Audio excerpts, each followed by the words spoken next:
Handa na po ba kayo sa isang pagtatanghal? Handa na ba? Mahalaga po na may palaganap sa buong daigdig at sa buong bansa na ang may pananagutan sa paglala at paglupa ng korupsyon, pangdarambong at pagnanakaw sa kaban ng bayan, at ang may pananagutan sa panunumbalik ng korupsyon, droga at kriminalidad ay si Bongbong Marcos, hindi si Sara Duterte.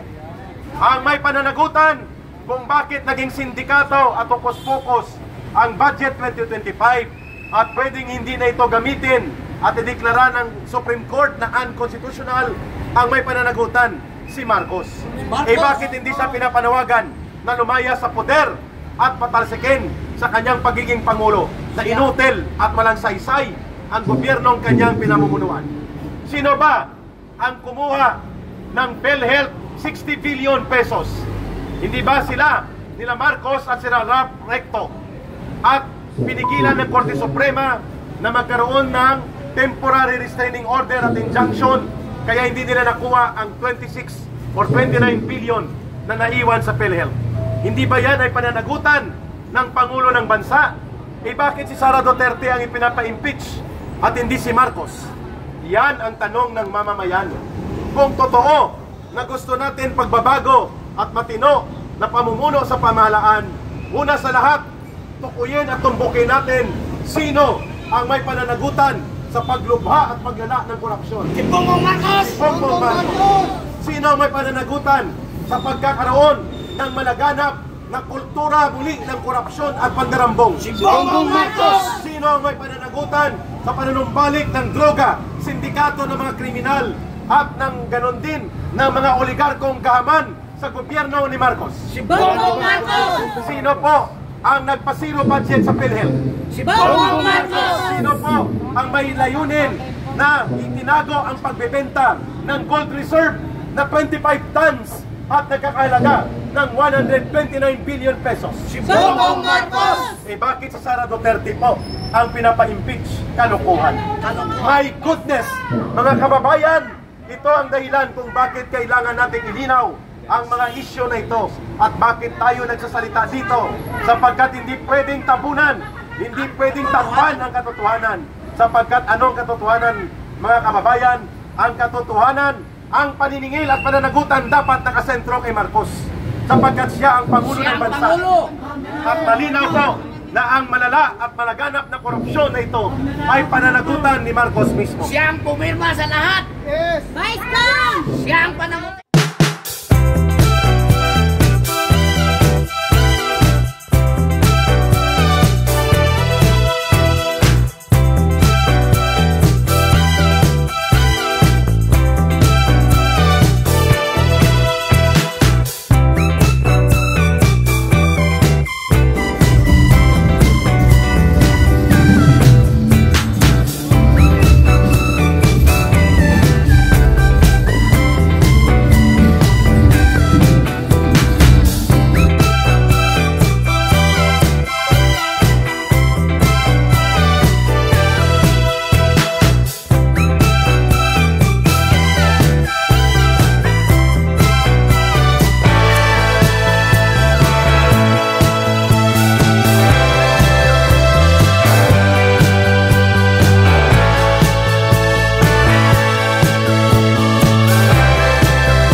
Marcos panagutin na.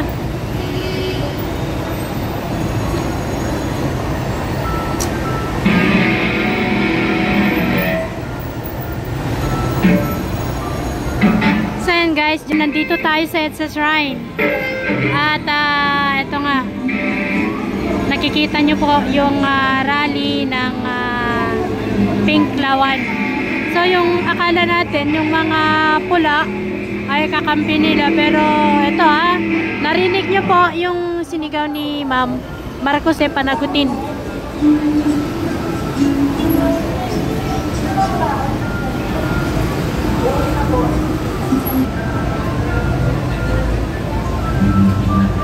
Magandang tanghali po, kami po ang New Wave Deserter.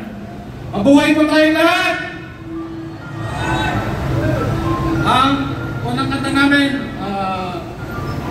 by the Ramones, Big Sigat Back.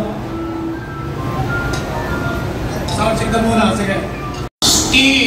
Yung mga pogo ng mga sex, drugs, and money laundering. At saka siyempre yung mga milyong-milyong opinyon ng mga pork barrel ng mga congressmen and senators. Yan ang mga problemang kailangan talakayin nating mga kandidato ngayong eleksyong ito. Kailangan natin explica yan sa ating mga kababayan. At siyempre, dapat meron tayong plataforma.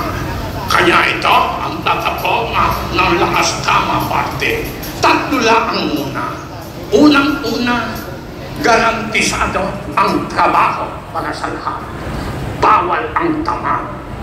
Ikalawa, garantisado ang edukasyon. Bawal ang bobo.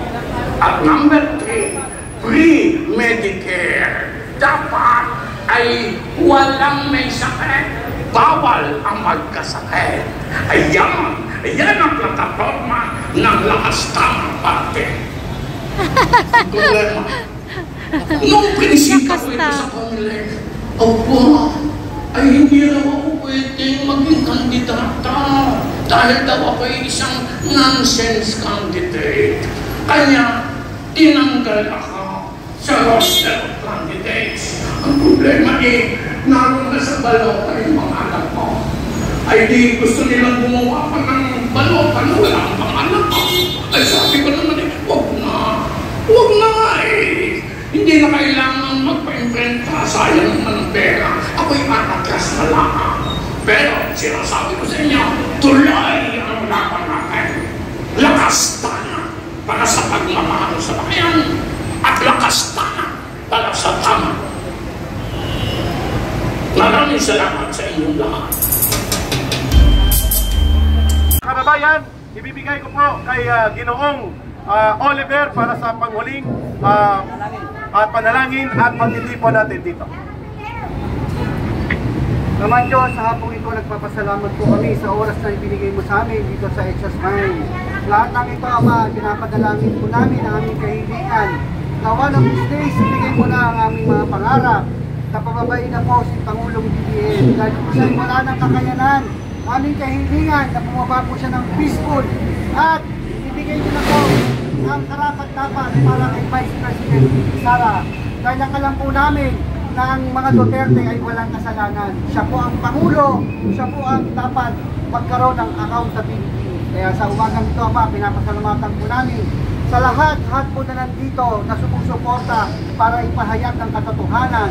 Ang mga vloggers na nandito po, ang mga kapulisan, ang Robinsons, nagpapasalamat po kami sa mga guard na nandito po na patuloy na pinagbibigyan po kami kay Yusek Benraque, kay Ka Eric, at kay Muslim Affairs, kay Ma'am Sara, ay kay Ma'am Syra, at kay Ma'am Karen, at sa mga vloggers po, at sa mga viewers na nanonood po ngayon.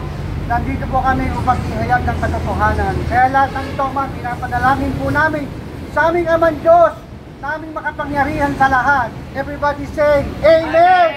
Amen! Maraming salamat. Maraming salamat po. Thank you. Next time again.